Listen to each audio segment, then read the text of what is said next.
नाज़रीन, आप सब खैरियत से हैं, ठीक ठाक हैं। मैंने इतना भड़कीला जो एंट्री है वो एक वजह से भी दी, और साथ में बता दूं कि बाहर से जैसे कि मेजबीन एहसन जो है हमारी प्यारी सी होस्ट, वो खैबर टीवी का जो मॉर्निंग शो है पश्तो में, उन्होंने बाहर लॉन से स्टार्ट किया, हमने अंदर से स्टार्ट कर लिया। एक ही टाइम पे दो शोज़, जैसे कि मैं आपसे हमेशा कहती हूँ, वो होते हैं। और खुशी इसलिए थी कि वाह, कल रात को लेट सो ही रहे, 11 बजने मतलब 12 बजने में आधा घंटा रह गया, 11:30, तो एकदम से मैंने ट्विटर खोला तो पेट्रोल एंड डीजल प्राइसेस, हाँ मैंने कहा 250 हुआ था, अब 272 हो गया है। तो इस पर मैं खुशी मना रही थी, मैंने कहा वाह वाह कितना मज़ा आएगा। अब मैं इसलिए खुशी मना रही हूँ नाज़रीन, क्योंकि इस पर गम करने का, इस पर बहस करने का कोई फ़ायदा नहीं है, क्योंकि ये हुकूमत को भी पता है कि हमारी बाइंग पावर, हमारे जो लाइफस्टाइल्स हैं, हमारी ख़रीद व फ़रोख्त है, हम लोगों के बाहर जाना है, हम लोगों की एंटरटेनमेंट, क्रिकेट चल रहा है, वाह वाह, PSL 8 चल रहा है, साथ में उनको पता है ये 300 रुपये भी करेंगे तो भी उतनी ही लंबी लाइंस लगेंगी पेट्रोल पंप्स के बाहर, उतनी ही ट्रैफिक होगी, उतनी ही गाड़ियाँ होंगी, उतना ही सब कुछ होगा, तो क्या फ़र्क पड़ता है। मुबारक हो आप सबको, मुझे तो इतनी खुशी भी हुई है कि चलो 272 हो गया। उतनी ही लाइंस जो है वो कैनेडियन ब्रांड जो है टिम हॉर्टन्स, वो वर्ल्ड रिकॉर्ड उसने बनाया, एक दिन में सबसे ज़्यादा जो सेल्स है पूरी दुनिया में उस वो जो कॉफ़ी की कंपनी है उन्होंने बनाई, और वो अब दूसरी ब्रांच लाहौर में खोल रहे हैं, और अब उनका एक और आया है अनाउंसमेंट कि कराची में भी खुलने वाली है। तो जिस कौम जो है वो कॉफ़ी जो है 800-900 की पी सकती है, और जो कौम जो है बाहर घूमना फिरना, ख़रीदारी, रेस्टोरेंट्स भरे हुए हैं वैसे के वैसे, तो हुकूमत को पता है कि अगर हम ये बढ़ा भी देंगे तो क्या फ़र्क पड़ेगा। इन्होंने तो 2 दिन ट्विटर के ऊपर, 4 दिन वहाँ पे बहस चलनी है, उसके बाद कुछ और होगा, उसके ऊपर हम बात करना शुरू कर देंगे तो भूल जाएंगे और लाइफ उसी तरह चलती रहेगी। तो फ़र्क तो किसी को नहीं पड़ता। मैं इस चीज़ पे आ गई हूँ, मैं इस चीज़ पे कोई अब डिबेट नहीं करती हूँ कि नहीं नहीं ये होना चाहिए और आवाज़ उठानी चाहिए, क्योंकि हम ऐसी कौम है जिसमें आवाज़ उठाने की या अपने राइट्स के लिए खड़े होने की पावर है ही नहीं। हम लोग बस वही, अभी मैं ट्रैफिक देख रही थी, उससे ज़्यादा ट्रैफिक है जितनी कल थी, तो 272 के पैसे जेब में हैं ही तो लोग पेट्रोल भरवा रहे हैं ना, पैसे जेब में हैं ही तो आप इतनी महंगी महंगी कॉफ़ी पी रहे हैं, पैसे जेब में हैं ही तो अभी एक हमारी एक्ट्रेस हैं, उन्होंने अपना ब्रांड निकाला है कपड़ों का, जिसमें सिर्फ एक प्लेन वाइट कुर्ता जो है वो 13,000 रुपये का है। तो उनको भी पता है कि उन्होंने जो प्राइस रेंज रखी है, हमारी जो मुल्क में बाइंग पावर है वो इतनी है कि वो ख़रीद सकें, तभी उन्होंने रखी, वरना एक प्लेन वाइट कुर्ता जो है वो 13,000 का बेचना इज़ क्रिमिनल। मैं तो कभी ना लूँ, और यकीनन मेरे तरह के बहुत सारे, लेकिन हम लोग ज़रा थोड़ी माइनॉरिटी में हैं, मेजॉरिटी जो है वो शो शाम है। वो कहते हैं ना, चादर देख के पाँव फैलाने चाहिए, या फिर अपनी चादर बड़ी करें ताकि पाँव ज़्यादा फैल सकें, लेकिन चादर से बाहर सबके पाँव होते हैं। खाने, शादियाँ, फजूल खर्ची, प्रायोरिटीज़ को प्रायोरिटाइज़ ना करना, बजट बनाना, ये तो हमारे है ही नहीं, कॉन्सेप्ट ही नहीं है। तो इसके ऊपर रोना रोना कि ओहो जी पेट्रोल महंगा हो गया तो कम करें ना, अपने अखराजात कम नहीं करते, यहाँ पर आवाज़ उठाएं, वो भी नहीं करते। तो वही बात है, वो हबीब जालिब साहब की जो एक नज़म है वो मैं सोचती हूँ कभी भी पढ़ूँ, दस्तूर जो है, किसी दिन उसके अशार आपको सुनाऊंगी। मैं नहीं मानता, मैं नहीं जानता, तो मेरा भी कुछ यही है कहने का मतलब। सो आपको आज का सवाल बता दूँ और वापस आ जाती है अपनी रूटीन पे, ठीक है। दुनिया का वो कौन सा ऐसा शहर है जिसे लोग झूठा पाकिस्तान कहते हैं? छोटा पाकिस्तान। नाज़रीन, 3 नुक्ते होते, छोटा में एक ही है, सॉरी माफ़ कीजिएगा, गलती से मिस वो हो गया मेरे से। छोटा पाकिस्तान कहते हैं। दुनिया का वो कौन सा ऐसा शहर है, दुनिया में है नाज़रीन मैं वहाँ जा चुकी हूँ, और वाकई में जब मैं वहाँ एयरपोर्ट पे गई तो मैंने कहा यार तो मैं थोड़ा सा पाकिस्तान में आ गई हूँ, खाने पक रहे हैं, गपशप लग रही है। और इसके ऊपर एक, चले मैं आपको एक वो दे देती हूँ, हिंट दे देती हूँ। एक फ़िल्म बनी थी जिसमें ओम पुरी थे, जिन्होंने एक पाकिस्तानी फैमिली के जो है हेड ऑफ फैमिली जो है प्ले किया था, ईस्ट इज़ ईस्ट। फ़नीस्ट फिल्म थी वो, इस दुनिया में नहीं है अब, लेकिन वो फिल्म बहुत गज़ब की थी। वो फिल्म जो थी वो उसी शहर में बनी थी और उसको आगे से इस्तान भी कहा जाता है। चलिए मैंने आपको इतनी हिंट दे दी। तो आप कॉल कर सकते हैं 0514102357 पे। आज के जो हमारे गेस्ट हैं वो secretary general real state consultants association RECA Adil Nawaz Bhatti साहब होंगे। उनसे खूब सारी रियल स्टेट के हवाले से बातें करेंगे। महंगाई में जो है उनसे बात करके ज़रा दिल को खुशी होगी कि कौन सा प्लॉट कितने का है, कौन सी जगह कितने की है और इसकी क्या आपकी वैल्यू है और आप किस तरीके से इन्वेस्ट कर सकते हैं टू सिक्योर योर सेविंग्स। उसके अलावा आज जो सॉन्ग है प्यार दा सहारा फलक शबीर का नया सॉन्ग है and skype conversation with Nadeem Ahmed Khan, chairman Khubaib foundation regarding earthquake disaster management in Turkey. ये 5 मिनट का होगा और इन्हीं की फाउंडेशन जो है खुबैब फाउंडेशन, उसकी एक छोटी सी ब्रीफ सी वीडियो भी है, वो भी आपको दिखाएंगे। तो आज जो है वक्त कम है नज़ीर, मुकाबला सख्त होता जा रहा है। तो चाय पी लेते हैं पहले। आप लोग कॉल कर सकते हैं 0514102357 पे। आज का सवाल है कि दुनिया का वो कौन सा ऐसा शहर है जिसे लोग छोटा पाकिस्तान कहते हैं, मिनी पाकिस्तान। वाह क्या बात है चाय की। बड़े दिन बाद आज जो है ना गुलदार भाई ने दिल से चाय बनाई। और नाज़रीन चाय बनाना भी एक आर्ट है। Not everybody can make good T. कुछ लोग जो है चीनी पत्ती सारा कुछ डाल देते हैं मिक्स चाय में, हालांकि एक पूरा एक इसका रिचुअल होता है चाय बनाने का, मेकिंग टी। और उसके अलावा आज जो बन रहा है, चले मैं आपके एक्सपेरिमेंट्स आजकल कर रही हूँ सब्जियों के साथ। आज बन रहा है शलजम मुर्गी। आपने आलू मुर्गी तो खाई है ना, उसके बाद आलू गोश्त भी खाया है। अब इसी उसमें जिस तरह आप शब देख खाते हैं यानी शलजम गोश्त खाते हैं, आज हम क्योंकि टाइम शॉर्ट होता है यहाँ पे गलने गलाने का थोड़ा सा टाइम, तो मैं आपको तरीका वही बता देती हूँ, लेकिन उसी तरीके से आप बीफ और मटन दोनों इस्तेमाल कर सकते हैं सेम वे में। तो आज शलजम मुर्गी बनेगा क्योंकि जल्दी बन जाता है। और अगर आपने बच्चों को अपने इंट्रोड्यूस करना है, शलजम इज़ अमेजिंग सब्ज़ी, टर्निप जिसको कहेंगे, और इसको आप बच्चों को इंट्रोड्यूस कराएंगे ना जब मुर्गी होगी, तो आप थोड़ा सा तोड़ के कि आलू जो है थोड़ा सा उनको ज़ाहिर है वो करना पड़ता है, मैनिपुलेट करना पड़ता है बच्चों को। तो आपने उनको कहना है कि ये आलू जो है ना ये ज़्यादा गल गया है, तो वो आहिस्ता आहिस्ता ना शलजम भी खाना शुरू कर देंगे। सो आज हमारे गेस्ट होंगे आदिल नवाज़ भट्टी साहब, secretary general real state consultants association which is inverted में रीका। सो अब आ जाते हैं गपशप में, थोड़ी आपकी कॉल्स लेते हैं। आज का नाज़रीन ड्रेस चेक कर लें। ये मेरे पास बड़ी खूबसूरत एक शॉल थी, ये कब से पड़ी हुई थी और मुझे कल मिली है। मैंने कहा सर्दियाँ जाते जाते ये देखें, ये बिल्कुल वो है जिस तरह पश्मीना होती है उसी के ऊपर बड़ा खूबसूरत हाथ का इस पर हुआ है। और नाज़रीन आज का ड्रेस है, साथ में मैचिंग मैंने कुछ किया है इयररिंग्स के साथ, एंड मैं कहती हूँ मिक्स एंड मैच। मैंने एटलीस्ट ये तहिया किया है कि मेरे जितने कपड़े हैं जो मेरे पास ऑलरेडी मौजूद हैं, I will wear them, I will not make new clothes. चाहे गर्मियाँ आ रही हैं जी, गर्मियाँ आ रही हैं तो लॉन के सूट बनाना शुरू कर दें। यार आप लोग ना किसी अच्छे काम में अपने पैसे लगाएं, बजाय इसके हर वक्त कपड़े कपड़े कपड़े 15-15 हज़ार के सूट। वो लीर पतीर लॉन इज़ ऐसा कपड़ा है जो कि मुझे कभी भी अट्रैक्ट नहीं किया। मुझे लगता है कि एक धोने के बाद जो है उसके ऐसा वो टाकी सी बन जाती है। अच्छा ये बैक पे भी दिखा दूँ, ऐसे किया मैंने इसको। मैं ऑब्वियसली इस तरह अगर उतारती हूँ कुकिंग के लिए, ये देख लें। तो ये ब्लैक ड्रेस पूरा है, एक्चुअली मैं आपको दिखाती हूँ, ये मैंने बनवाया था ऑलमोस्ट 3 इयर्स बैक।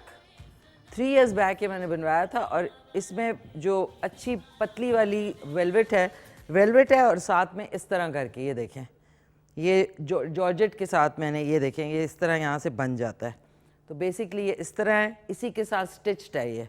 और इसको अगर आप इस तरह करके इस तरह रैप कर लें तो आधा जो है वो डबल जॉर्जेट है और आधा जो है वो अच्छी वाली पतली वाली जो शनील जिसको कहेंगे, वेलवेट कहेंगे, वो वेलवेट है। मतलब ये वेलवेट वो नहीं है जो अकड़ी वाली होती है। तो आप अच्छे अपने लिए डिज़ाइन ऐसे बनवाया करें जो कि लॉन्ग लास्टिंग। और मैं ये किसी शादी पे भी आराम से पहन सकती हूँ। अगर मैंने कोई अपना और हैवी ज्वेलरी पहननी है या इसके साथ आप बैंगल्स थोड़ी सी ऐड कर लें और थोड़ा सा कोई शिमरिंग सी ऊपर शॉल या कोई उस तरह का स्टोल ले लें। एक हमारे साथ कॉलर भी, उनसे बात करते हैं। हाँ जी इधर बैठते हैं, थोड़ा सा एथे रख। खुश हो गई मैं, पेट्रोल की प्राइस बढ़ गई, वाह मज़ा आ गया। हेलो अस्सलाम वालेकुम। वालेकुम अस्सलाम, क्या हाल चाल है मिशी? जी शुक्रिया, थैंक यू। कौन बोल रही हैं? मैं अजरा बोल रही हूँ लाहौर से। अजरा फ्रॉम लाहौर, कैसी हैं अजरा, खैरियत से हैं आप? ठीक ठाक, आप सुनाएं। माशाल्लाह बहुत प्यारी लग रही हैं आप, हमेशा ही बहुत प्यारी लगती हैं। बहुत शुक्रिया, थैंक यू सो बिल्कुल मच। ठीक ठाक। थैंक यू, बहुत शुक्रिया अजरा आपकी तारीफ का। पहली जी, दफ़ा जी। कॉल कर रही हैं जी, अजरा? फर्स्ट टाइम ही मेरी कॉल मिली है, बड़ी मुश्किल से मिली। मैं रोजाना कोशिश करती हूँ लेकिन मिली आज ही है। अच्छा, चलो ज़बरदस्त ज़बरदस्त। अच्छा ये बताएं ना, वो दुनिया का कौन सा शहर है जिसे मिनी छोटा पाकिस्तान कहा जाता है? ये तो अभी मैंने टीवी अभी ऑन किया है तो मुझे इसका तो मालूम नहीं है। कोई ऐसी गैस लगा दें, गैस कर ले। गैस, दुनिया का कौन सा शहर है? हाँ जी।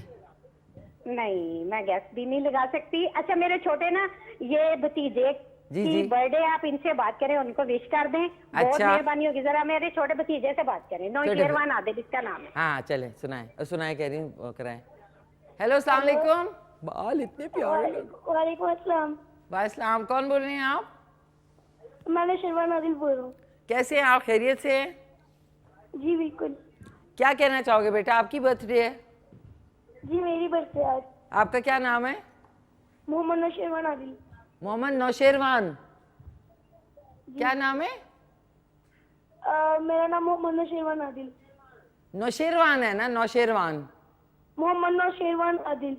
बेटा बर्थडे में थोड़ा सा यूज कर सकूंगी, नौशेरवान ही यूज कर सकूंगी, पूरा बोलूंगी तो सिंक आउट हो जाएगा। ठीक है, मैं आपको बर्थडे, आज आपकी सालगिरह है?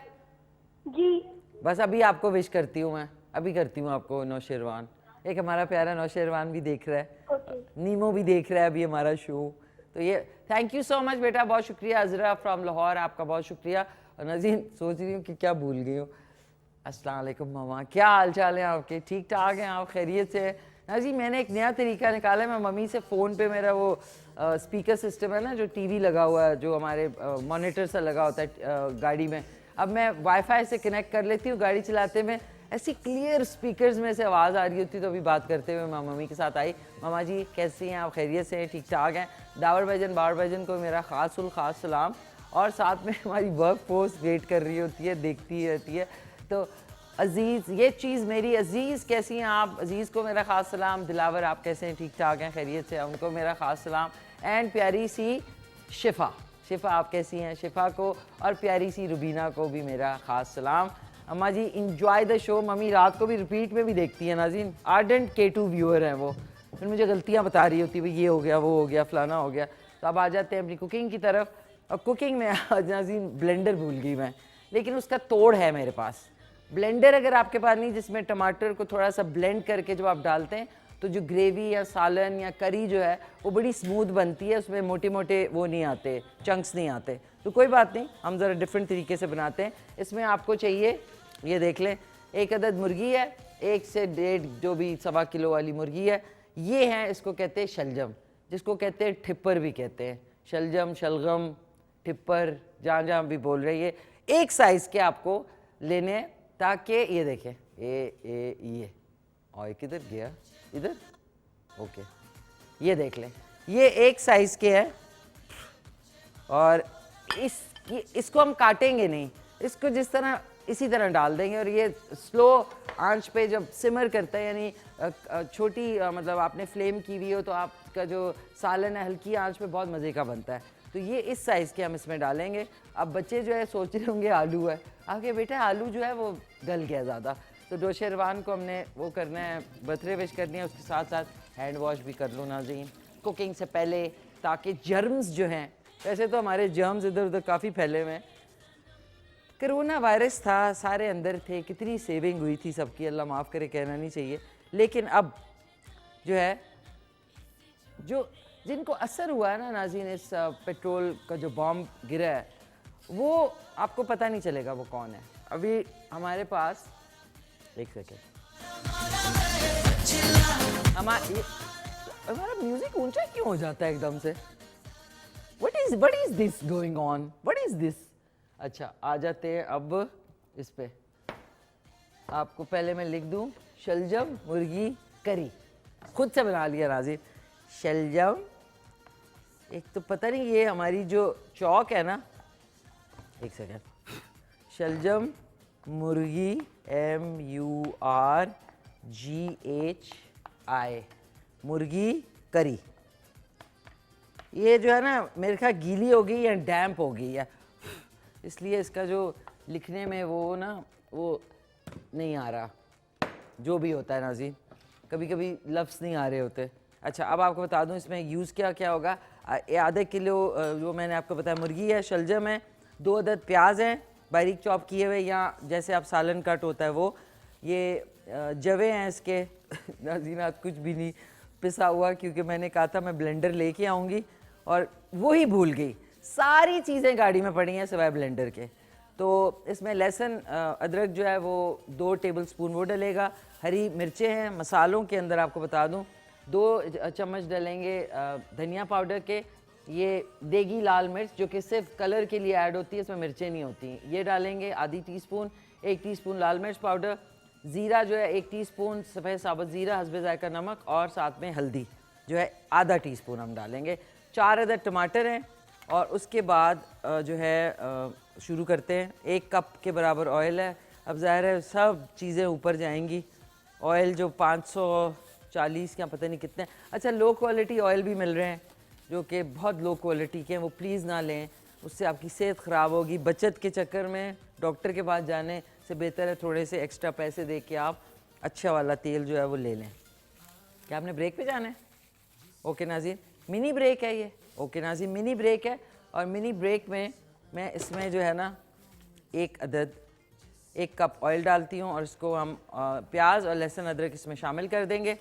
और जब वापस आएंगे, ओ नौशेरवान की birthday, 1 2 3 4, happy birthday to you, happy birthday to you, happy birthday dear Nausherwan, happy birthday to you, may you have many more, may you have many more, happy birthday dear Nausherwan, happy birthday to you Nausherwan, अपना बहुत ख्याल रखें, have the cake, have fun। और ये थी उनके बेटे थे अजरा के, जो कि लाहौर से, जिन्होंने कॉल की थी। और अब लेते हैं क्विक सा मिनी सा शॉर्ट सा वक्फा, वापस आएंगे तो कुकिंग स्टार्ट हो जाएगी।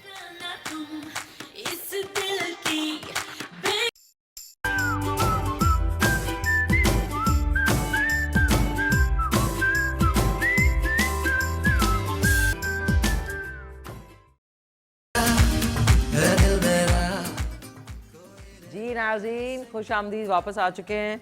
और आज बन रहा है शलजम मुर्गी की करी, यानी सालन बन रहा है। प्याज जो है मैंने बहुत बारीक, जिस तरह आप उसमें ऑमलेट में डालते हैं, वो मैंने चॉप कर ली थी क्योंकि ब्लेंडर में लाना भूल गई थी।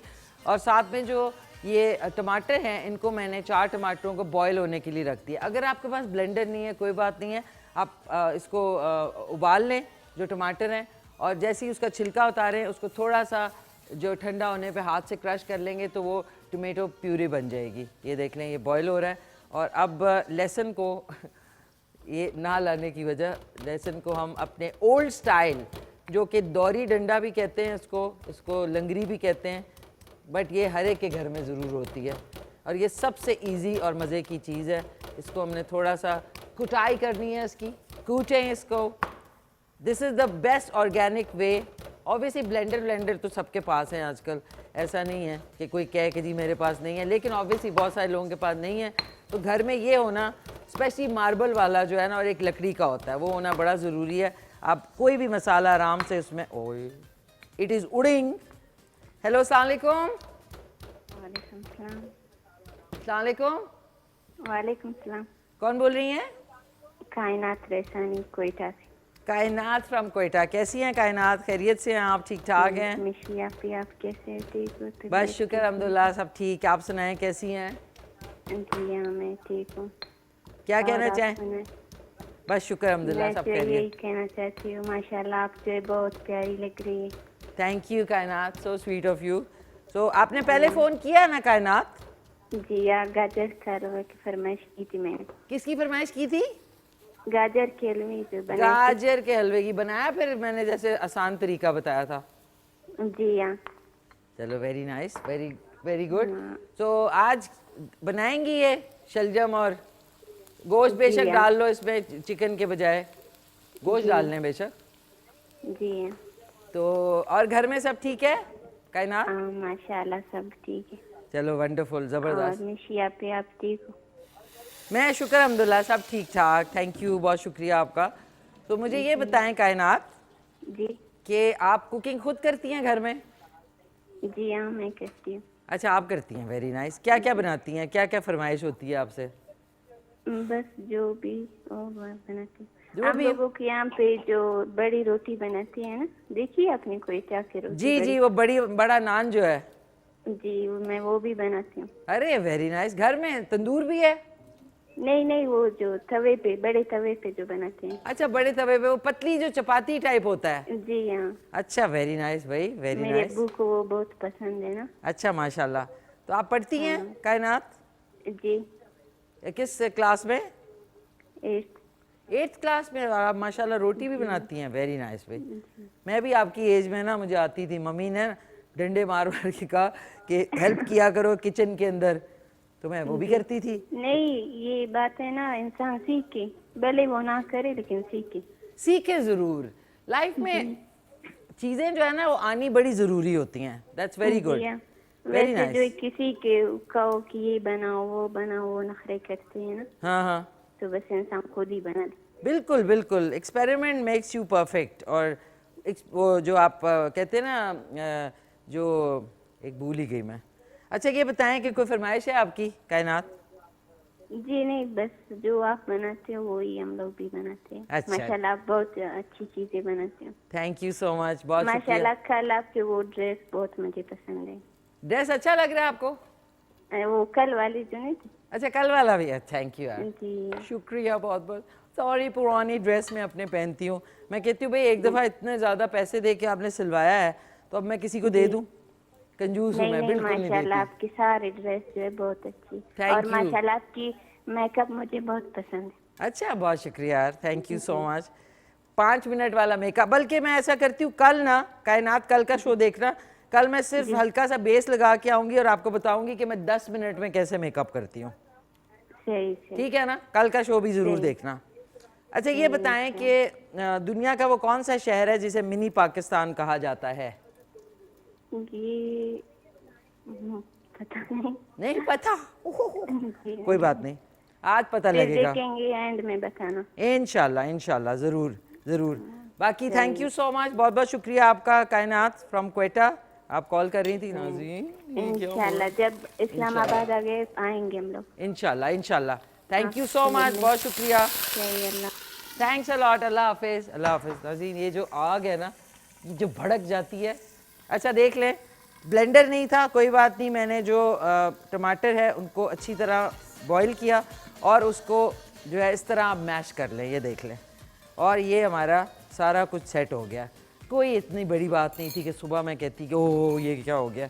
हमारा मसाला जो है वो भी थोड़ा सा ओवर कुक हो गया, कोई बात नहीं है, ये भी चलेगा। इसी में अब मैं डाल रही हूँ मुर्गाई। मुर्गाई को डाल देते हैं, मुर्गी डाल देते हैं इसमें। गुलदार भाई ने ऐसे कोई प्यारे पीस किए। और अब साथ ही हम इसमें मसाला डालेंगे। 1 टेबल स्पून जो है वो 2 टीस्पून होता है, तो 1 टेबल स्पून हम डालेंगे धनिया पाउडर।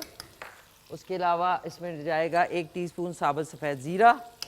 उसके बाद इसमें देगी लाल मिर्च आधा टीस्पून के करीब डालेंगे ताकि इसका कलर अच्छा हो। ये मिर्चें नहीं होती इसमें, सिर्फ कलर के लिए। 1 टीस्पून लाल मिर्च पाउडर और आधा टीस्पून हल्दी पाउडर और हस्बे जायका नमक। ये बस, क्योंकि अभी इसमें और भी शोरबा वोरबा भी बनना है। इसको इधर रख देते हैं और ये देखें, अब हम इसको थोड़ा सा भूनेंगे। चिकन को कवर कर दें बेशक, ताकि स्टीम से जो चिकन है ना वो अच्छी तरीके से भून जाए। फिर उसके बाद हम इसमें शामिल करेंगे टमाटर। अच्छा हरी मिर्चें इसी स्टेज पे डाल देते हैं, 2-3 तोड़ के डालें ताकि उसका फ्लेवर आए। ये देख लें, तोड़ के डाली हैं और बाकी हम इस तरह डाल देंगे। ये हो गया। साथ में एक कॉलर से भी बात कर, इसको अब ढक देते हैं। थोड़ा सा इसमें स्टीम क्रिएट होगा ना तो जो मुर्गी है ना वो बहुत मॉइस्ट बनती है, यानी नरम और मज़ेदार बनती है, वरना स्टिफ़ हो जाती है अगर आप बार बार चम्मच चलाते हैं तो। शलजम मुर्गी करी बन रही है। अच्छा अब हमारी ये चीज़ें देख लेना जी, साथ साथ हो गया सारा कुछ। मूली के पत्ते डाल दूँ इसमें? डाल देते हैं, इतने प्यारे पत्ते हैं नाज़रीन मूली के, मेरे आजकल बड़े फेवरेट है मूली के पत्ते।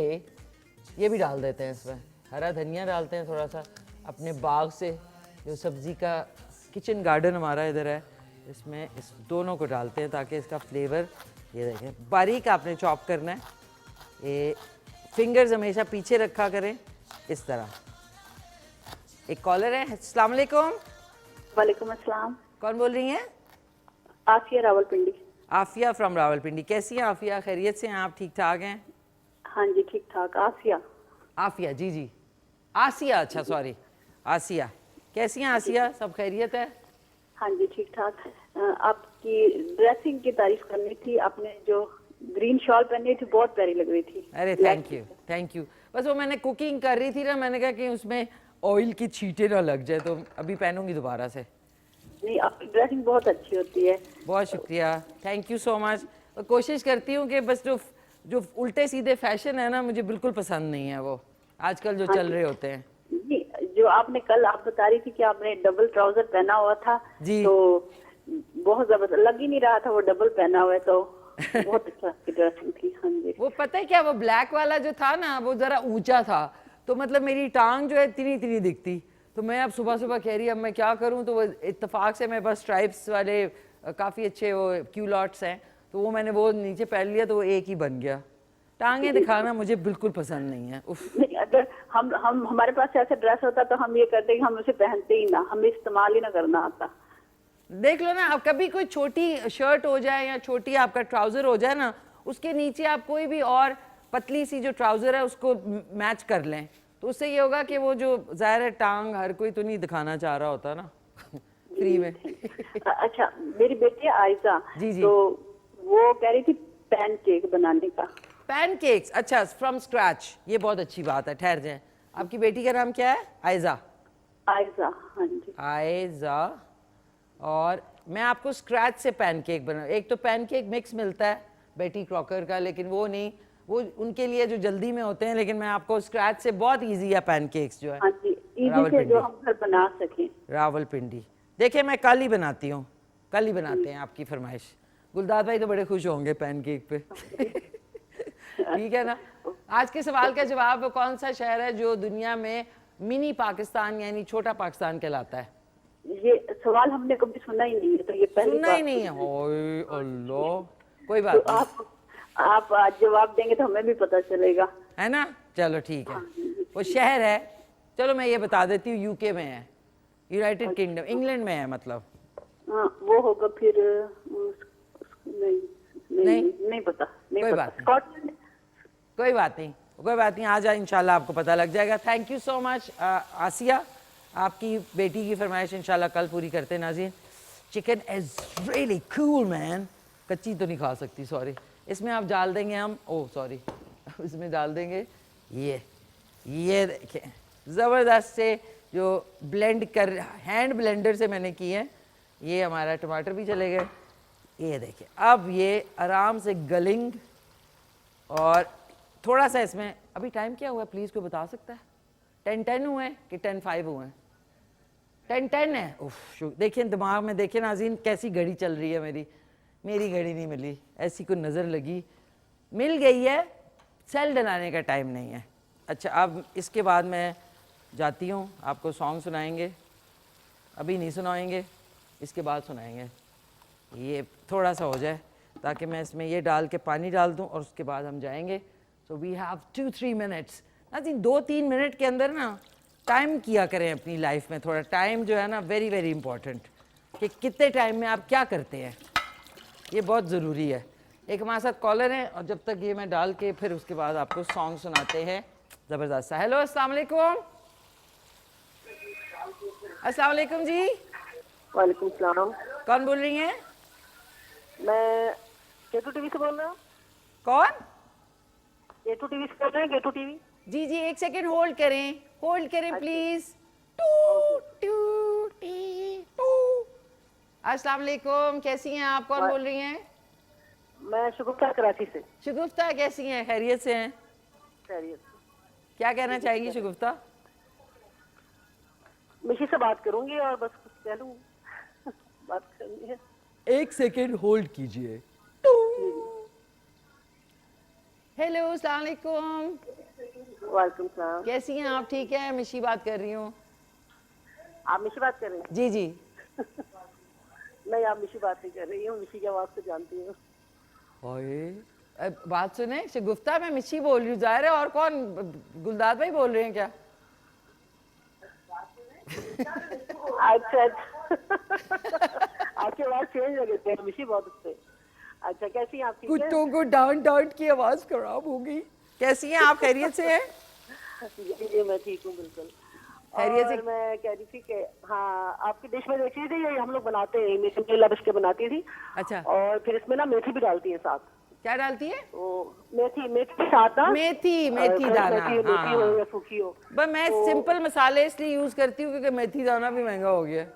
नहीं, मेथी दाना नहीं, फ्रेश मेथी जो होती है। हाँ, मेथी फ्रेश पत्तों वाली। मेथी, यस यस। वो बस थी नहीं ना, वैसे आप डाल लें तो और ज्यादा जायकेदार हो जाएगा। हाँ, तो वो भी बहुत अच्छा शोरबे वाला बन जाता, बनाते हैं हम लोग जी। और मैं ये कह रही थी मिक्सी के, मैं काफी दिनों से ना कोशिश कर रही थी, मिल ही नहीं रहा था। अच्छा। तो मिक्सी, आप जो ना, आपकी मुझे बात बहुत अच्छी लगती है, आप जो अपनी अम्मी का जिक्र करती है ना, मेरे प्यार से। किसका जिक्र करती हूँ? और अपनी अम्मी का। जी आवाज जी नहीं आ रही आपको? जी जी, आ रही अब आ रही है। हाँ, अपनी अम्मी का जिक्र करती है, अपनी अम्मी से बात करती है, अपनी मम्मा से जो आप डायरेक्ट बात करती है, वो मुझे बहुत अच्छी लगती है बात। और ना बहुत अच्छा लगता है कि ज़ाहिर हर बेटी अपनी माँ से बहुत मोहब्बत करती है। थैंक यू, बहुत और शुक्रिया। बस मैं उसमें आपकी बात सुन के ना, मुझे एक ख्याल आता है, एक क्या? ख्याल नहीं आता, एक दिल में मेरी बात है, तो हकीकत है जो। क्या? तो हर बेटी करती है, अपनी माँ का जिक्र करती है, ठीक है? लेकिन जब शादी के बाद बेटी जिक्र करती है अपने शौहर के सामने, तो ये शौहरों को मौत क्यों पड़ जाती है कि अपनी माँ से क्यों बात कर रही हो, तो माँ का क्यों जिक्र कर रही हो? तो जरा इसमें बात करें ना जरा। अच्छा जरा नहीं, ऐसे शौहरों को समझाएं ना जरा। मेरा कोई शौर नहीं तो है उनसे ना, शादी के इसलिए। बाद वो माँ जो है, वो माँ नहीं रहती। जी, सही कह रही हैं, सही कह रही है शगुफ्ता जी। लेकिन प्रॉब्लम ये है, शगुफ्ता जी चली गई। शगुफ्ता जी, प्रॉब्लम ये है कि देयर आई नो शौहर इन माई लाइफ, तो उसकी वजह से क्या हो रहा है? देयर इज़ नो शौहर इन माई लाइफ, तो इसलिए जो है मैं बता नहीं सकती इसके बारे में। लेकिन हाँ, आप लोगों को एक दूसरे को बर्दाश्त करना आना चाहिए। कुछ चीज़ें जो है छोड़ दे तो ज़्यादा अच्छा है, तो बेटर है। सो ये शलजम जो है मैं इसमें शामिल कर रही हूँ, ये आप देख लें। और इसके बाद हम इसको हल्का सा फोल्ड करेंगे और इसमें बस पानी डाल देंगे शोरबे के लिए। ये देख लें, बिल्कुल आलू गोश्त की तरह। ये देख लें, बिस्मिल्लाहिर्रहमानिर्रहीम। हल्का सा पानी डाल दिया और शहबाज भाई मुंह के अंदर ले आते हैं आप, कैमरा सारा डिफॉर्म हो जाता है, इसलिए मैं कह रही थी। अच्छा, ये डूब जाए, मतलब लोग वैसे शर्म से भी नहीं डूबते, लेकिन ये डूब गए हैं इस वक्त। ये देख लें, ये कि इतनी महंगी महंगी आप लोग चीज़ें खरीदते हैं और फिर महंगाई का रोना रोते हैं। उनको ये इन शलजमों की तरह डूबना चाहिए उनको, बातें जब करते हैं। ये देख लें, इसको अब हमने ढक दिया, दरमियानी आंच कर दिया। That's about it. रेडी पीछे लेके जाओ। रेडी नाजी, मैं इसको रेडी कहती हूँ, हालांकि ये वो होता है, क्या कहते हैं इसको शहबाज भाई? ट्रैक। सॉरी नाजी, ट्रैक है लेकिन मैं रेडी बोल देती हूँ। तो अब चलते हैं, खूबसूरत सा सॉन्ग सुनते हैं। किसकी आवाज़ में? फलक शब्बीर की प्यार दा सहारा। प्यार के ऊपर ही हम लोग रोते रहते, उसके अलावा कोई काम का गाना कम बनता है अब, तो प्यार के ऊपर देखें। उसके बाद जाएंगे एक वक्फे पे, वक्फे से वापस आएंगे तो आज हमारे साथ रियल स्टेट के secretary general real state consultants association Rica, उनके आदिल नवाज भट्टी साहब होंगे। उनसे खूब सारी बातें करेंगे। तो चल के गाना सुने और फिर वक्फे पे जाएंगे। जी नाज़रीन, खुश आमदीद, वापस आ चुके हैं। आज हमारे जो मेहमान हैं वो आपको ज़बरदस्त इन्फॉर्मेशन देंगे प्रॉपर्टीज़ रियल स्टेट के हवाले से। और मुझे बड़ी खुशी हुई है कि वक्त निकाल के आए हैं और अभी मुझे पता चला कि सुबह 6:30 बजे उठ जाते हैं। सो वंडरफुल, जो सुबह उठता है वो कामों में आगे आगे होता है। सो सेक्रेटरी जनरल हैं रियल स्टेट कंसल्टेंट्स एसोसिएशन रेका, RECA रेका, उनके सेक्रेटरी जनरल हैं। आज खूब सारी बातें करेंगे इनसे। हमारे साथ मौजूद हैं बहुत ही अमेजिंग से आदिल नवाज भट्टी साहब। अस्सलाम वालेकुम, कैसे हैं आप? अल्हम्दुलिल्लाह, ठीक ठाक हैं, खैरियत से? 6:30 बजे उठ जाते हैं? अल्हम्दुलिल्लाह, माशाल्लाह। डेली की रूटीन, अल्हम्दुलिल्लाह, डेली की रूटीन। अल्हम्दुलिल्लाह। फिर आपको तो दिन ज़्यादा प्रॉपर लगता होगा ना, क्योंकि आधा दिन तो हम लोग पाकिस्तान में गुजार देते हैं सो के। जी बिल्कुल, 6:30 पे उठ के फिर नमाज वगैरह पढ़ के और फिर तकरीबन घंटा एक गुजार के फिर दोबारा लेटना पड़ता है, क्योंकि फिर आगे काफ़ी लॉन्ग डे होता है। तो घंटा एक रेस्ट करके फिर दोबारा 9 साढ़े 9 बजे उठ के फिर अपने काम पे लग जाते हैं। अच्छा, ज़बरदस्त। आपका ऑफिस किस जगह पे? DHA फेज़ 2 में। DHA phase 2। सो अब ये मुझे सबसे बताएं कि ये रेका जो है RECA रेका क्या है? ये हमारी रियल एस्टेट कंसल्टेंट्स एसोसिएशन है एक, और इसकी जो हमने बुनियाद रखी थी 2016 में, और 2016 में जब ये बनी उस वक्त तो हमारे मेंबर्स बड़े, उस वक्त तादाद इतनी ज़्यादा नहीं थी, कुछ 70 के करीब हमारे मेंबर्स थे।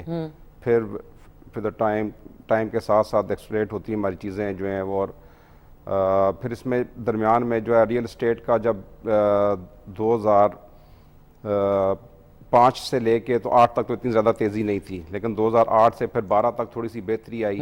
तो 2012 से फिर 16 के दरमियान जो टाइम था, उस टाइम हमारे बहुत कम लोग थे, कोई 25 से 50 के दरमियान वैरी कर रहे थे। 2016 के बाद फिर हमारी चीज़ें बेहतर होना शुरू हुई रियल एस्टेट के अंदर।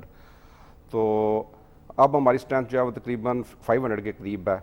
इसमें जो सबसे जो बुनियादी बात है कि हमारे जो जितने भी रियल एस्टेट कंसल्टेंट एसोसिएशन जो हमारे इसमें ऑर्गेनाइजेशन में शामिल हैं वो DNFBP से रजिस्टर्ड हैं, और DNFBP जो है वो designated non financial business professionals, ये एक AML जो एंटी मनी लॉन्ड्रिंग के तहत एक हमारा अदारा है पाकिस्तान में। वैसे तो पूरी दुनिया में ये काम कर रहा है, ऑस्ट्रेलिया में, दुबई में और कई कंट्रीज़ में, फार ईस्ट में, सेंट्रल यूरोप में, ईस्टर्न यूरोप में काम कर रहा है। लेकिन पाकिस्तान में चूँकि न्यूली इंट्रोड्यूस था तो इन्होंने हमारे साथ कमिटमेंट्स की कि आप DNFBP के तहत रजिस्टर होंगे। तो हमारा AML में जो पाकिस्तान ग्रे लिस्ट में था तो वो सिर्फ इसी वजह से था कि हमारी जो यहाँ पे इकॉनमी और डॉक्यूमेंटेड नहीं थी। तो DNFBPs जो हैं वो इसमें इनका बड़ा मेन किरदार था, क्योंकि रियल एस्टेट हो गया, ज्वेलर्स हो गए, स्टॉक एक्सचेंज वाले हो गए, अकाउंटेंट्स हो गए, ये लोग थे जो बहुत ज़्यादा पैसा इसमें इन्वॉल्व होता है हमारे सेक्टर्स में, लेकिन ये इसमें हमारी इकॉनमी जो है डॉक्यूमेंटेड नहीं थी। तो फिर वो हमारे पास आए FBR वालों ने कहा कि जी जो रियल एस्टेट जितने भी, हमने फिर वॉलंटियरली जो है अपने आप को रजिस्टर्ड करवाया, और रेका के अंदर जो है हमारे सॉरी है ना, आदिल साहब सुबह सुबह को याद कर रहे हैं नहीं वो मैंने अलार्म लगाया था उठने अच्छा। का।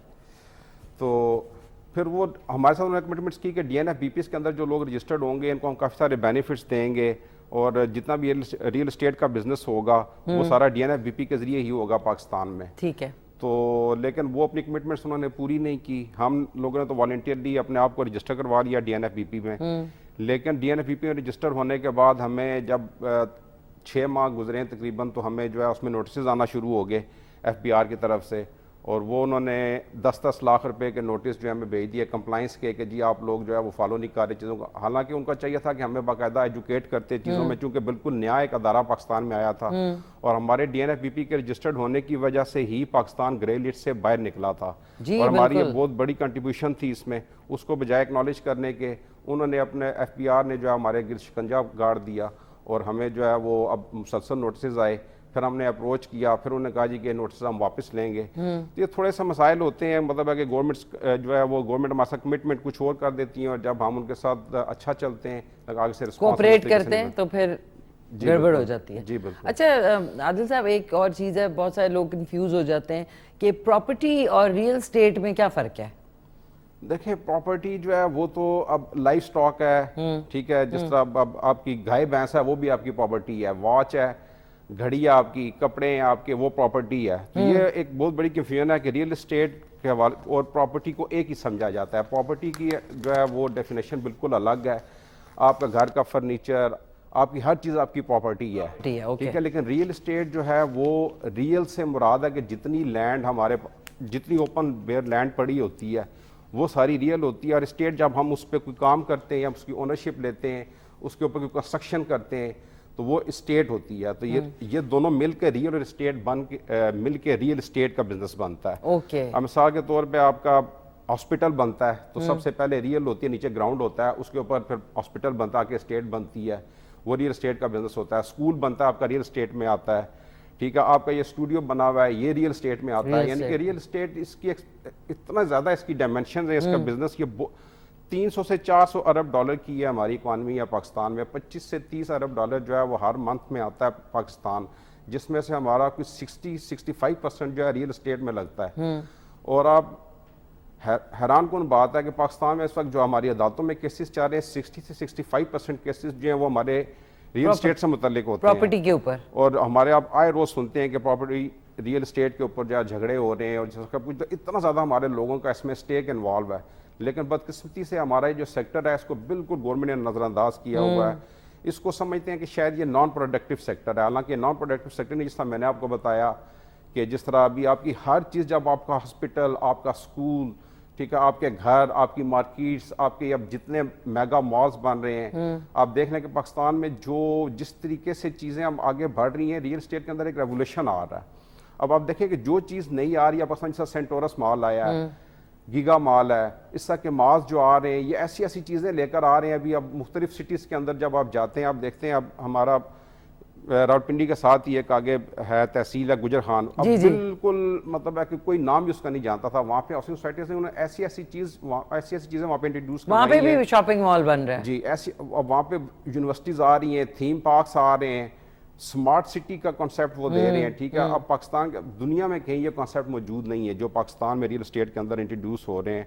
तो ये एक रेवोल्यूशन आ रहा है इसमें, लेकिन हमारी गवर्नमेंट इसको समझ नहीं रही है। अब पहले इशू ये था कि डॉक्यूमेंटेशन के हवाले से ना हमारे लोगों के कंसर्न्स थे, जो हमारे जो अदारे थे, बैन अवी फैटफ था, उसमें जहाँ तक कहते थे कि जी हमारी इकॉनमी में जो पैसा इन्वेस्ट होता है इसमें डॉक्यूमेंटेशन नहीं है, पता नहीं लगता कि पैसा कहाँ से आया, कहाँ गया। लेकिन अब DNFBP आने के बाद जो हमारी जितनी प्रॉपर्टी, रियल एस्टेट, जो भी आपने इन्वेस्टमेंट करनी है, सारी डॉक्यूमेंटेड होगी है। हमारे CNIC के साथ हर चीज़ लिंक्ड है।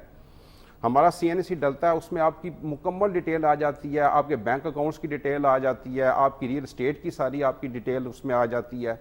तो अब वो ऐसी कौन सी वजह रह गई है कि जिसकी वजह से आप इस सेक्टर को समझें कि ये नॉन प्रोडक्टिव सेक्टर है, या इसकी कोई हमारे पास रिकॉर्ड मौजूद नहीं है। जो भी ट्रांजेक्शन आप करते हैं, आप रियल एस्टेट बाय करते हैं, कोई भी आप उसके टैक्सेस अप्लाई करते हैं, टैक्सेस आप जाके स्टेट बैंक में अप्लाई करते हैं, वहाँ पे उसके टैक्सेस जमा कराते हैं, तो वो पूरा कंप्यूटराइज रिकॉर्ड वो आपको 1 मिनट में निकाल के दे देते हैं। ठीक है जी, कि आपने फलान रियल एस्टेट, उसके ऊपर इतना टैक्स है, टैक्स की भी सारी डिटेल्स उसके पास मौजूद होती हैं। तो जब वो सारी इकॉनमी की हमारी डॉक्यूमेंटेशन मौजूद है, तो अब इसमें कोई वजह मौजूद नहीं है कि गवर्नमेंट हमारी तरफ जो है ना वो ये समझें, जो जिस तरह अभी फैटफ का दायरा है ख़ास तौर पे, वो ये समझते थे कि ये हमारे रियल एस्टेट सेक्टर के अंदर जो है पैसा आके पाकिस्तान में डंप होता है, कि शायद ये टेरर फाइनेंसिंग यहाँ पे आती है, बाहर से लोग पैसा भेजते हैं, उसकी कोई पता नहीं होता कि कहाँ से आया, कहाँ गया।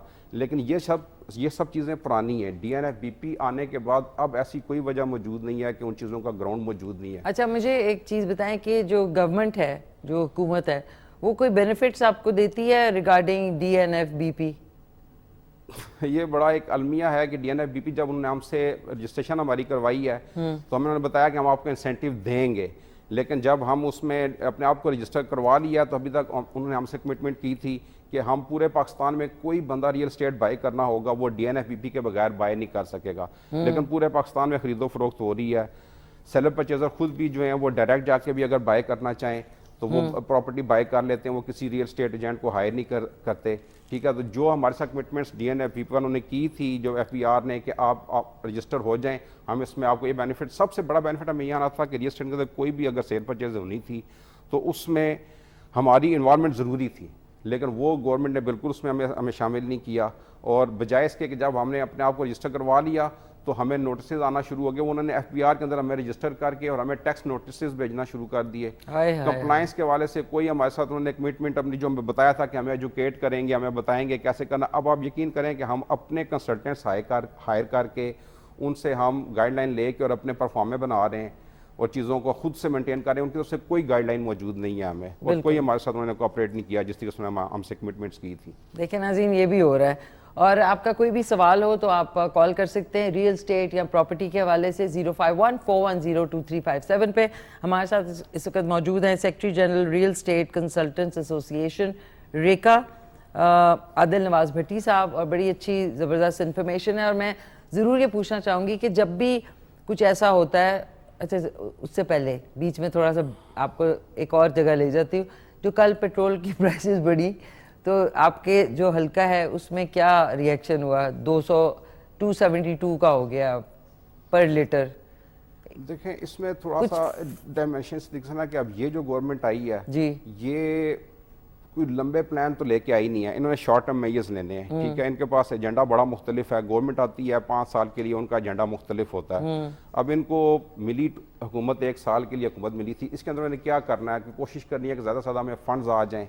ठीक है, कि आगे हमने इलेक्शन में जाना है, 1 साल के अंदर अंदर। तो उसके अंदर अब इनके पास ऑप्शन कोई नहीं था, इन्होंने जाना ही था IMF के पास। IMF के पास गए तो सबसे पहले उन्होंने अपनी शर्तें रख दी। अब वो शर्तें तो पूरी करनी थी, अगर वो पूरी ना करते तो पैसा कहाँ से आता। अब यही मैं बताना चाह रहा था कि सॉरी आपकी बात कट रही है नाज़रीन। वो उनकी शर्तों में से एक है कि जितने सारे गवर्नमेंट के लोग हैं उनके जो असासे हैं वो डिक्लेयर कर रहे हैं, और काफ़ी हैवी ड्यूटी शर्तें हैं, और गैस की और बिजली की प्राइसेस भी आसमान से बातें कर रही हैं नाज़रीन। एक मैंने क्लिप बनाया वो भी आसमान वाला है। सो कैरी ऑन करें, मैं ज़रा साथ में ये भी देख लूँ Surely. कि आपके तवाज़ो भी करनी है बाद में। Thank you तो very जी जी सॉरी कंटिन्यू करें आप। तो 170 जो है 170% के गैस की प्राइसेस का पता चला कि रेज हुई हैं जी। और कई चीज़ें हैं, जिस तरह अभी पता चला कि जी सीमेंट पे उन्होंने बड़ा हैवी टैक्स लगा दिया है। ओ माय तो अब गॉड। ऐसे ऐसे टैक्सेस लगे हैं कि जिनका बराह रास्त जो है वो इफेक्ट सारा जो है वो जनरल पब्लिक पे आना है, आवाम पे आना है। तो सर आवाम को तो देखें, अभी मेरा सवाल आपसे ये थोड़ा सा हटके भी अभी आपसे और रियल एस्टेट के हवाले से भी पूछना है कि अभी एक कॉफ़ी शॉप खुली वहाँ पे, दुनिया में सबसे ज़्यादा सेल में नंबर 1 पे पाकिस्तान का नाम आया, लाहौर का। तो बाइंग पावर तो है, आप देखें गाड़ियाँ भी उतनी चल रही, ज़्यादा हो जाती हैं, लोग लाइनों में भी लगे होते हैं, लेकिन ये फिर अफेक्ट किनको कर रहेगा ये जो महंगाई है? क्योंकि वैसे जनरली आप देखें हर जो रेस्टोरेंट है वो भरा होता है, शॉपिंग मॉल्स में शॉपिंग हो रही है, लोग ख़रीदारी कर रहे हैं, शादियाँ हो रही हैं, खाने हो रहे हैं, तो ये कैसे पता लगेगा कि कुछ फ़र्क पड़ रहा है लोगों को? देखें, पाकिस्तान जो है ओवरऑल GDP के हवाले से दुनिया की 23वीं बड़ी इकॉनमी है। जी ठीक है, तो अब पाकिस्तान के अंदर तो पैसे की कमी नहीं है। ठीक है, अब यह इतनी बड़ी मईशत है, दुनिया की 23वीं बड़ी मईशत है, तो इसके अंदर पैसा तो है। अब ये जिस तरह आपने बताया कि वो नई आउटलेट आई है कॉफ़ी की, लंबी लाइनें वो लगी 3 हैं, और खोल रहे हैं लेकिन वो। आप यकीन करेंगे अभी आपके स्टूडियो में आते हुए रास्ते में मैंने देखी है कि लाइन लगी थी बाहर, वो मेन रोड के ऊपर, वो मेरा ख्याल है पता नहीं वहाँ पे आटा तकसीम कर रहे थे या क्या कर रहे थे। तो इतनी लंबी लाइन मैंने देखी है लोगों की लगी, और वो सड़क कच्ची सड़क है, मट्टी भी उड़ रही है वहाँ पे, और उधर लाइन में लोग लगे हुए हैं। तो ये दोनों तरफ देखें ना कितना तजाद है कि एक तरफ लोग उधर लाइनों पे लगे हुए हैं, एक तरफ लोग आटे के लिए लाइनों में लगे हुए हैं। तो ये फ़र्क तो पाकिस्तान के अंदर मौजूद है, और ये अलमिया नहीं, अब ये फ़र्क बहुत बढ़ता जा रहा है, पहले भी था ये फ़र्क, लेकिन मुझे लग रहा है कि अब बहुत ज़्यादा बीच में गैप आ रहा है। जो मिडिल क्लास है वो सबसे ज़्यादा अफेक्टेड है इस वक्त, और कहते हैं किसी भी मुल्क की मिडिल क्लास स्ट्रांग नहीं है इकोनॉमिकली तो वो उसकी मईशत वैसे ही डाउन जा रही होती है। जो मेरा खैर इस पे ज़रूर बात कर, एक हमारे साथ कॉलर भी हैं, आदिल साहब, एक कॉलर को भी ऐड कर लेते हैं। हेलो अस्सलाम वालेकुम। ऊंचा बोलें। यासिर वाकैंड से। जी जी यासिर फ्रॉम वाकैंड। कैसे हैं यासिर, खैरियत से हैं आप? क्या कहना चाहेंगे? मैं आज के सवाल का जवाब देना चाहता हूँ। दें सवाल का जवाब। मीरपुर। मीरपुर? जी, मिनी इंग्लैंड। नहीं, दुनिया का पूछा है, पाकिस्तान का नहीं पूछा। अच्छा, दुनिया का वो कौन सा शहर है जो कि छोटा पाकिस्तान कहलाता है? मैंने आपको हिंट भी दी थी, मैंने ये भी कहा था UK में है, यानी इंग्लैंड में है। यासिर यासिर यासिर चले गए, sorry. Thank you so much, बहुत शुक्रिया। अभी बताती हूँ कि कौन सा शहर है। अच्छा, कमिंग बैक टू, ये मुझे बताएं कि प्रॉपर्टी या रियल स्टेट की जो प्राइसेस हैं वो फ्लक्चुएट क्यों करती हैं इतनी ज़्यादा? हर 2-4 महीने बाद फ्लक्चुएट होता है। फ्लक्चुएशन कहते हैं पॉलिसियों में तसलसल नहीं है। अब यहाँ पे फिर दूसरी इशू ये आता है कि हमारी गवर्नमेंट जो अपने स्टेक होल्डर्स को लेकर साथ बैठती नहीं है। क्यों नहीं बैठती है, बताए ना। अब ये इश्यूज हमेशा से मौजूद हैं। अब वो अपने उनके इंटरेस्ट होते हैं, अपना उनका हल्का बाब होता है। जब भी हम कोशिश करते हैं उनका अप्रोच करने की, हमें टाइम पे टाइम मिलते रहते हैं, तारीख पे तारीख मिलती रहती है, और हमें मिलते नहीं है। और पॉलिसीज जब बनानी होती हैं तो वो खुद से बना के, अभी उन नया एक टैक्स ऐसा इंट्रोड्यूस करवाया है कि जो मैं आपको बताऊं तो आप भी हैरान हो जाएंगी। डीम रेंटल यानी कि एक ख्वाब का एक टैक्स है। अच्छा, डीम रेंटल यानी कि उसका मकसद ये है कि वो एक ख्वाब देख रही है गवर्नमेंट का। ऐसा टैक्स है कि जो आपने एक रियल एस्टेट खरीदी है, हाँ, ख्वाब में खरीदी हकीकत में, फिर टैक्स जो है वो ख्वाब में लग रहा है कि उसका नाम इन्होंने रखा है डीम रेंटल। तो वो उसकी आपने रियल एस्टेट खरीद ली, प्लॉट आपका पड़ा हुआ इसी तरह खाली, और उसके आपने साल का किराया देना है। 1 साल का किराया आपने देना है। कितना देना होगा? फर्ज करें एक कनाल का प्लॉट है, 1 कनाल का प्लॉट है, अगर वो 1 करोड़ रुपए का प्लॉट है तो उस पर 1 लाख रुपया साल का टैक्स देना है। अपना प्लॉट पे अपने टैक्स? प्लॉट पे हर साल का टैक्स देना है। शुक्र है मेरे पास प्लॉट नहीं है। मैं तो कभी ना देती, मैं कहती जाएं।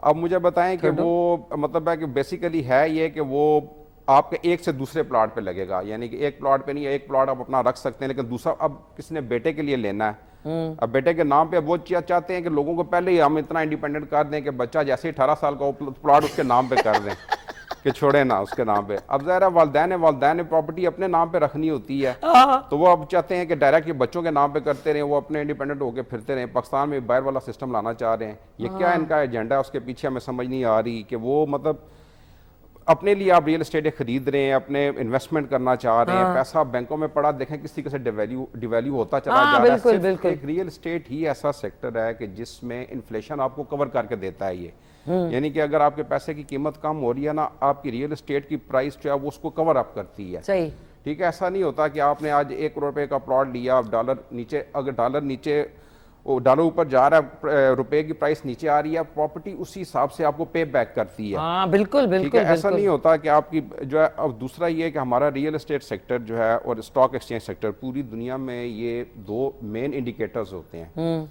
ठीक है, हमारी लोगों को ये समझ नहीं आती, वो समझते हैं कि रियल एस्टेट ऊपर जा रही है, शायद पैसा हमारा डंप हो रहा है, या ये रियल एस्टेट में ज़्यादा पैसा नहीं लगना चाहिए। दुनिया में अब एक मुल्क तरक्की कर रहा है अगर मिसाल के तौर पे, और वहाँ पे स्टॉक एक्सचेंज अच्छी जा रही है, बाकी सारे बिजनेस नीचे जा रहे हैं, और रियल एस्टेट की प्राइस अगर नीचे जा रही है तो लोग हैरान नहीं होंगे कि यार ऐसा क्या। मिसाल के तौर पे इंग्लैंड है कि वहाँ पे सारा बिजनेस अच्छा जा रहा है और रियल एस्टेट की प्राइस रोज रोज नीचे जा रही हो, तो फिक्रमंदी आएगी पब्लिक के अंदर और बाहर से जो इन्वेस्टर्स के अंदर कि यार ऐसे क्या हालात हैं कि रियल एस्टेट की प्राइस क्यों नीचे जा रही है। तो रियल एस्टेट की प्राइस बेहतर होना या ऊपर जाना, ये इकोनॉमी में बेहतरी की एक सिंपल है। ओके, ठीक है, सिंबल है कि ये ऐसा तो नहीं है कि रियल एस्टेट की प्राइस ऊपर जाती है तो लोग, गवर्नमेंट समझती है कि शायद ये हमारे नुकसान में है चीज़। तो हम इसी वजह से चाहते हैं कि हमारे साथ बैठ के और जब भी कोई पॉलिसी बने रियल एस्टेट सेक्टर के बारे से, ये वाहिद ऐसा सेक्टर है कि जो आप यकीन करेंगी कि हमारी इकानमी को रेस्क्यू कर सकता है। इतना पैसा पाकिस्तान में लोग इसमें इन्वेस्ट करना चाहते हैं। पाकिस्तान अब ऑप्शन क्या है, इंडस्ट्री और कोई चल नहीं रही। बिल्कुल, रियल एस्टेट के साथ 52 इंडस्ट्रीज होती हैं जो इसके साथ चलती हैं। सीमेंट वाला इसके साथ चलता है, सरिया वाला इसके साथ चलता है, हार्डवेयर वाला इसके साथ चलता है, इलेक्ट्रिक वाला इसके साथ चलता है, ये टाइल्स, ये हर चीज आपकी जो है अब जो सॉरी आपकी बात, अब जो लोग घर बनाएंगे या इवन आप लोगों की जो प्रॉपर्टीज जो बन रही हैं, हाउसिंग स्कीम्स जो हैं, उसमें जो अंडर कंस्ट्रक्शन है, तो जो सीमेंट या सरिया आपको उस वक्त आज से साल पहले या 2 साल पहले मिलता था, तो वो अब तो ट्रिपल अमाउंट पे जाएगा। मैम इस वक्त जो है वो तो बंद भी हो सकते हैं इसमें तो काफी प्रोजेक्ट। इस वक्त एक जो 10 मरले का नॉर्मल घर है ना, 10 मरले का एक मतलब जो थोड़ी सी अच्छी सोसाइटी में आप बनाना चाह रहे हैं, 10 मरले का 2 से 2.5 करोड़ पे उस पे एक्सपेंस आ रहा है। मुझे बताएं कि कैसे आम आदमी तो अगर बेचना चाहे 2 से 2.5 करोड़, अच्छा सॉरी मेरी सुई प्लॉट पे की हुई है, फर्ज करें प्लॉट जो है वो 2 करोड़ का है, तो आपको सालाना जो है वो 2 लाख रुपए देने पड़ेंगे, वही टैक्स जो है। बिल्कुल। सोचे नाज़रीन, ये तो शुक्र है, मतलब ये तो आई एम स्पीचलेस। ये ऐसे ही डिस्करेज कर रहे हैं। सिर्फ वो पुराना एजेंडा था जो फैटफ वालों ने, जो फैटफ ने लगाया था कि जी रियल एस्टेट को डिस्करेज करें कि बाहर से पैसा टेरर फाइनेंसिंग में आता है। बेसिकली समझने की बात यह है कि वो टेरर फाइनेंसिंग में जो पैसा पाकिस्तान आता था, किसी ने उनके जहन में ये बात डाल दी कि पाकिस्तान में दहशतगर्द जितने भी हैं वो सारा के प्रॉपर्टी खरीद लेते हैं। ऐसा थोड़ा ही हो सकता है। कुछ सोचें कि कैसे कोई इसमें पैसे एकदम से बाहर निकलता नहीं है। एग्जैक्टली ठीक है, जो इस तरह की फाइनेंसिंग होती है वो लिक्विड शेप में रखना चाहते हैं पैसा अपने पास। ठीक है, उनके जहन में किसी ने डाला। असल में होता क्या है कि जब हमारे मुल्क में पैसा बहुत ज्यादा आना शुरू हो गया था, ठीक है, डॉलर्स आ रहे थे, इकॉनमी बेहतर हो रही थी, अब ये चीज़ें उनको कहाँ पसंद आती हैं हमारे जो एनिमीज़ हैं। ठीक है, तो वो फिर अपनी पॉलिसीज इंप्लीमेंट करवाने के लिए ऐसी चीज़ें डालते हैं कि जी इनको रोका जाए। अच्छा, उनके ख्याल में कि दहशतगर्द जो है वो तो फिरने टुरने वाले लोग हैं, वो थोड़ी अपने पैसे कहीं लगाए, वो तो अपनी जेबों में या बक्सों में लेके, सॉरी सूटकेसेस में लेके फिरते होंगे। अच्छा आज़िज़ साहब, ये तो बड़े आपने उसमें डाल दिया शशवी, तो बहुत टैक्सेस और फिर सरिया और महंगा होगा अब। अच्छा ये मुझे बताएं, अभी में, और आई थिंक इमरान खान साहब के दौर में उन्होंने रियल स्टेट को बड़ा बूम दिया, ये सही बात है? देखें, एक बेसिकली जो वहाँ पे जो उसमें जो बेहतरी आई थी वो एक उन्होंने कंस्ट्रक्शन पैकेज अनाउंस किया था। ठीक है, उस कंस्ट्रक्शन पैकेज की वजह से रियल एस्टेट में तेज़ी आई थी। ओके, तो वो अब हुआ क्या कि उन्होंने कंस्ट्रक्शन पैकेज करके और उससे आया तो हाँ, लेकिन वो उसी कंस्ट्रक्शन पैकेज के दौरान ही इमरान खान साहब ने कहा कि जी मुझसे गलती हो गई है, मुझे ये पैकेज अनाउंस करने के बजाय मैं इंडस्ट्री में पैकेज दे देता। ठीक है, तो वहाँ पे यानी कि कन्फ्यूजन इतनी ज़्यादा है कि वो उन्होंने अब जो भी है उसके जो पाकिस्तान में जो उसके असरात आए हैं रियल स्टेट के हवाले से कि कंस्ट्रक्शन इंडस्ट्री ने बूम किया, उसके साथ 52 इंडस्ट्रीज चली।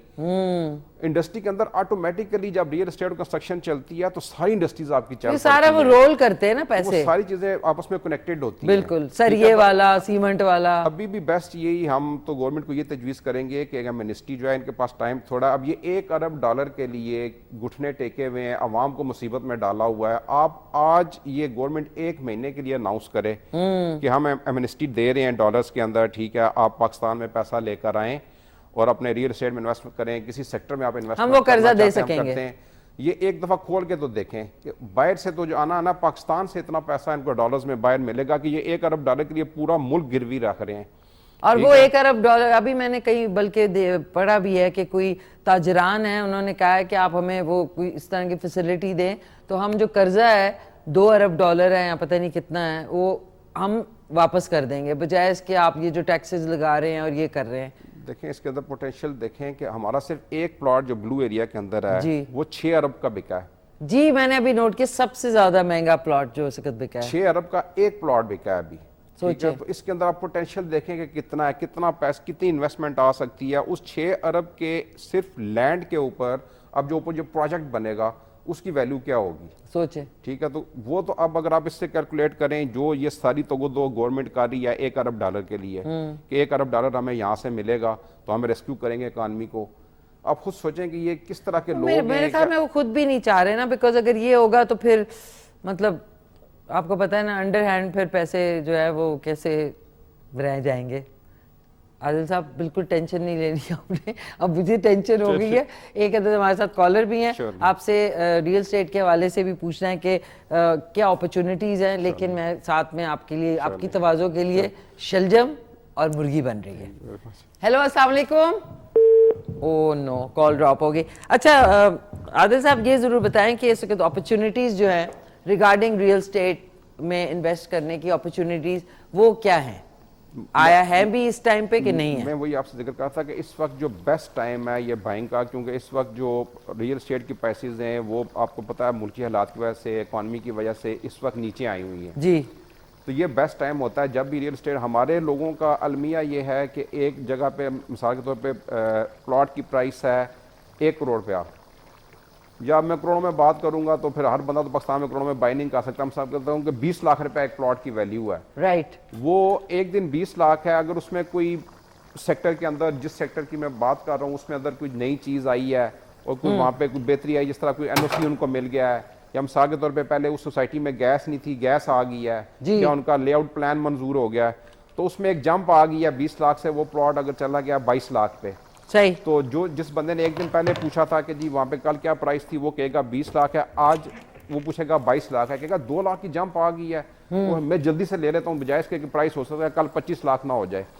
वो जिसका बायर कल हमें एक प्लॉट का नहीं मिल रहा था, उस प्लॉट का एक बायर थोड़ी सी प्राइस ऊपर जाने की वजह से अगले दिन हमें उसके 3 बायर खड़े होंगे। जब वो 22 लाख का खरीदेगा, वो प्लॉट 23 लाख पे जाएगा, उस प्लॉट के 5 बायर खड़े होंगे। ओह माय गॉड, ये हमारी भेड़ चाल पाकिस्तान में शुरू होती है और वो चीज को प्लॉट उठाते हैं और कहां से कहां चली जाती है प्राइस, ठीक है। असल टाइम वो होता है कि जब आपकी रियल एस्टेट रुकी होती है, प्राइस नीचे आई होती है, वो बेस्ट टाइम होता है बाइंग का। तो इस वक्त पाकिस्तान में ये बेस्ट टाइम है रियल एस्टेट में बाइंग का, क्योंकि इसमें कोई वजह नहीं है। अब देखें पाकिस्तान के अंदर प्रोजेक्ट्स जितने भी थे, हाईवेज, मोटरवेज, वो सारी अपने पाइपलाइन में चल रहे हैं। हमारी इस्लामाबाद और रावलपिंडी के लिए जो हमारी एक यहाँ से नई मोटरवे निकल रही है खारियाँ के लिए, अच्छा, उस पर काम शुरू है। ओके। तो उधर से जो हमारा जो रिंग रोड बनना है, रिंग रोड और वो मोटरवे जो है वो आपस में कनेक्ट हो रही है। इस्लामाबाद से लेके पिंडी रवात तक, टी चौक तक जो है वो एक्सप्रेस वे हमारी 11 लेन की वो एक्सटेंड हो रही है। तो गवर्नमेंट बनवा रही है, गवर्नमेंट बनवा रही है। तो ये प्रोजेक्ट्स, मेगा प्रोजेक्ट्स पाइपलाइन में जो motorway, ring road, express way, ये सारी चीजें जो रावलपिंडी इस्लामाबाद के साउथ के अंदर जो है ना वो एक रेवोल्यूशन आने वाला है, ठीक है। आप खुद सोचें कि ये इस आगे इस खिते का क्या मुस्तकबिल है।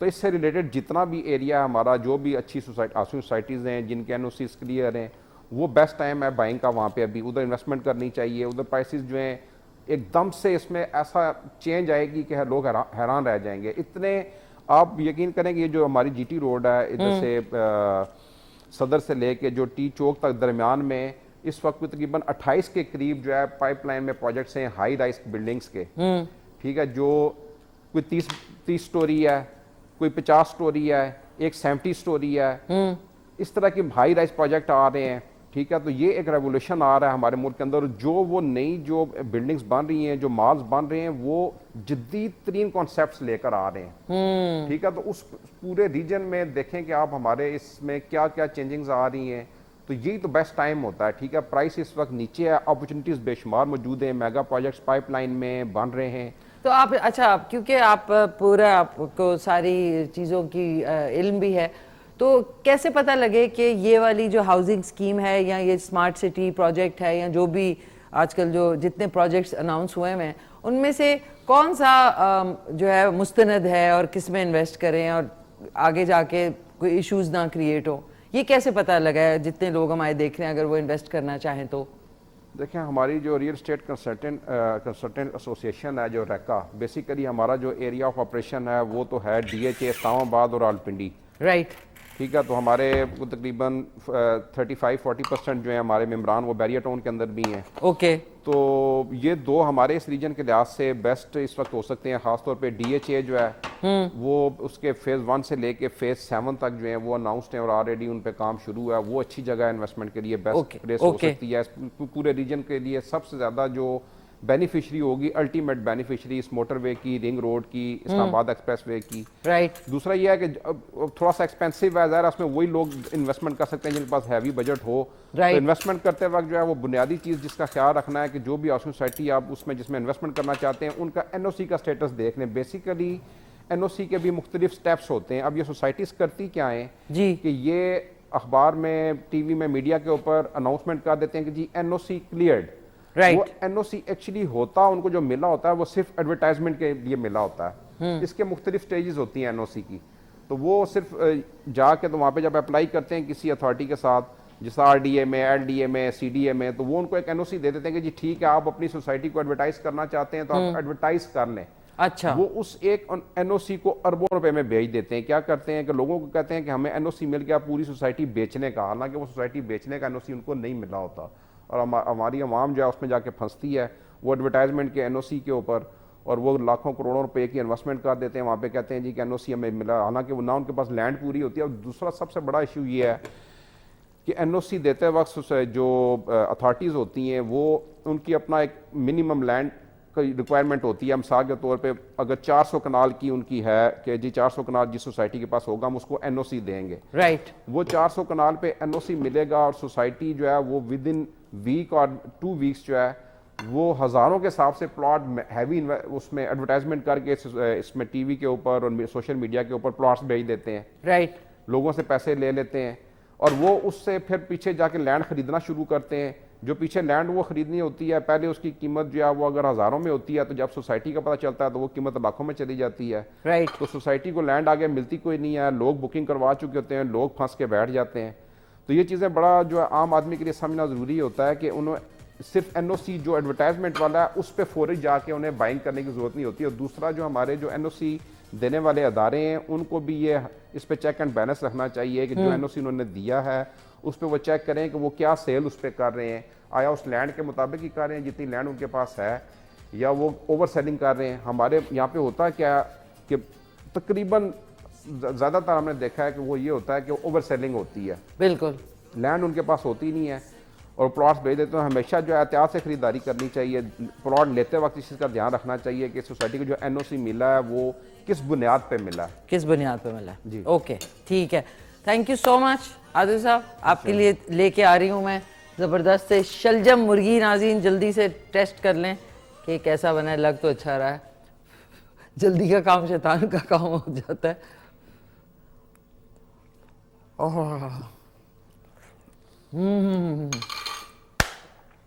रात में रिपीट में 10:30 बजे देखना ना भूलिएगा शो, और सुबह 5:30 बजे। थोड़ा सा नमक कम है लेकिन नमक तो हम बाद में डाल सकते हैं। अब आप ज़रा खा के बताएं और उसके बाद आपने ज़बरदस्त सा मैसेज भी देना है। ये लें, गरम गरम खाना पड़ेगा। आदिल साहब थैंक यू, बहुत अच्छा लगा आपसे, बड़ी ज़बरदस्त इन्फॉर्मेशन भी मिली। बताएं कैसा बना है? कमाल, माशाल्लाह कमाल बना है। कमाल। क्या बताऊं नाज़रीन, क्या बात। इसके बाद हम रोटी से भी आपको जो है ना इसको और ज़्यादा लुत्फ आएगा। इट वॉज वंडरफुल है, रियली एक्सीलेंट। अच्छा थैंक यू सो मच, बहुत शुक्रिया। अच्छा आदिल साहब, जाते जाते एक अच्छा सा पैगाम आप देना चाहेंगे जितने इस वक्त इन्वेस्टर्स हैं या फिर जो लेना चाहते हैं उनके लिए? मेरा ये पैगाम है जी कि इस मुल्क पे ट्रस्ट करें, ठीक है। यही मुल्क है, यही आपका जो है फाइनल ऑप्शन है, ठीक है। पूरी दुनिया में से ओवरसीज़ पाकिस्तानी हैं या पाकिस्तान के अंदर मौजूद हैं जो भी लोग, कि Pakistan is the only option, इसके अलावा कोई ऑप्शन मौजूद नहीं है। जो भी लोग आपने 9/11 के बाद देखा है कि जो जितने लोगों के स्टेक्स थे बाहर, उनके साथ क्या हाल हुआ, अभी कोरोना में क्या हालात हुए, तो हमारे पास ये अपना मुल्क ही है, इसी पे भरोसा करें, इसी में इन्वेस्टमेंट करें, इसी में सरमाया लगाएं, यही आपको बचाएगा। मुल्क हमेशा यही मुल्क आपके साथ खड़ा होता है, इसको अपना समझें, इसको ओन करें। बिल्कुल, ये डॉलर्स का गेम, ये सारा कुछ जो है ना, ये मुल्क की तबाही की बुनियाद है। इसकी मतलब है कि जो ये मुल्क हमारे लिए बहुत ज़्यादा कीमती है, ठीक है। इस पर ट्रस्ट करें, इस पर भरोसा करें, इसी ने बचाना है, इसी ने हमारी रखवाली करनी है, इसको प्रायोरिटी पे रखें, बस ये हमारा पैगाम है। Wonderful, thank you so much Adil साहब, बहुत बहुत शुक्रिया आपका। जल्दी से एक पिक्चर लेते हैं, आप बैठे तशरीफ रखें। ओहो ये क्या हो गया नाज़रीन, सॉरी गलत कैमरा ऑन हो गया। ओके, स्माइल चीज़, वेरी नाइस, बहुत बहुत शुक्रिया आपका। इंशाल्लाह नाज़रीन आपसे कल सुबह 9:30 बजे मुलाकात होगी और इंशाल्लाह आज का शो जो है रात में रिपीट में 10:30 बजे और सुबह 5:30 बजे देखना ना भूलिएगा। वंस अगेन आपका बहुत बहुत शुक्रिया नाज़रीन, अपना ख्याल रखिएगा। अच्छा, आज का जो सवाल है उसका नाम है ब्रैडफोर्ड।